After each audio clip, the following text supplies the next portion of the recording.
रामपुरा गांव में हरिराम नाम का एक गरीब किसान रहता था। दिन रात खेतों में मेहनत करने के बावजूद उसकी किस्मत हमेशा खराब रहती थी। सूखे खेत, टूटा घर और परिवार की चिंता उसे हर दिन तोड़ रही थी।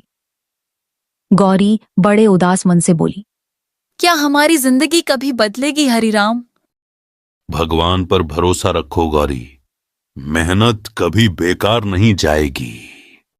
लेकिन हरिराम नहीं जानता था कि उसकी किस्मत बदलने वाली है और वो बदलाव बेहद डरावना होगा।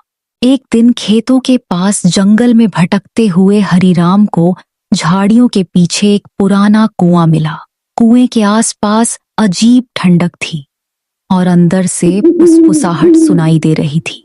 उसके थोड़ी देर बाद उस कुएं से एक रहस्यमयी आवाज आई, जो सच्चे दिल से मुझसे कुछ भी मांगेगा उसकी इच्छा जरूर पूरी होगी।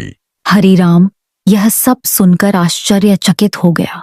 फिर हरिराम हिम्मत जुटाकर बोला, अगर मेरी गरीबी दूर हो जाए तो मैं सब सह लूंगा।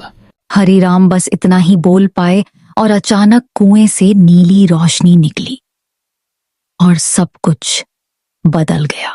अगली सुबह हरिराम के सूखे खेत हरी भरी फसलों से भर चुके। गांव वाले हैरान थे कि सोच में पड़ गए थे, ऐसा कैसे हो गया कि हरिराम का खेत फसलों से भरा हुआ है। लेकिन रात होते ही खेतों से चीखों की आवाजें आने लगी। मोहन उसी रात जब खेत तरफ गया तो उसने एक भयानक डरावना भूत देखा। वह हक्की पक्की भुला गया। जल्दी से गांव पहुंचकर बाबा को बताया।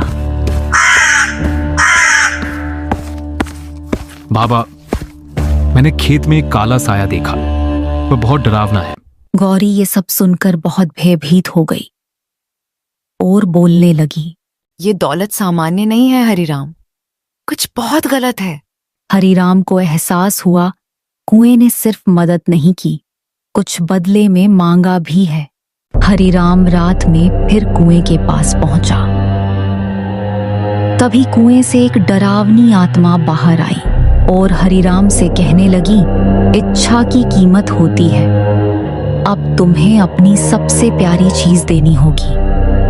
एक सब सुनकर हरिराम बहुत डर गया और डरते डरते बोला, नहीं, मेरे परिवार को हाथ मत लगाना। आत्मा की नजर उसके बेटे मोहन पर थी।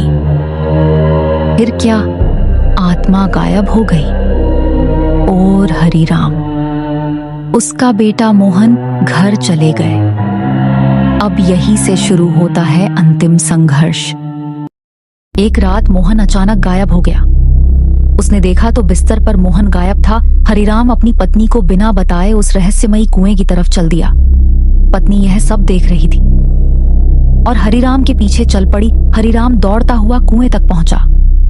उसने जो देखा, आंखें फटी की फटी रह गई। काली आत्मा मोहन को कुएं में खींच रही थी। गौरी यह देखकर चिल्ला पड़ी और बोलने लगी, मेरे बेटे को बचाओ, कोई बचाओ बचाओ। मेरी जान ले लो, लेकिन मेरे बेटे को छोड़ दो। हरिराम ने पवित्र जल कुएं में डाल दिया। भयंकर चीख के साथ आत्मा हमेशा के लिए खत्म हो गई। कुआं सूख गया, खेत सामान्य हो गए। हरिराम फिर गरीब जरूर था, लेकिन उसका परिवार सुरक्षित था।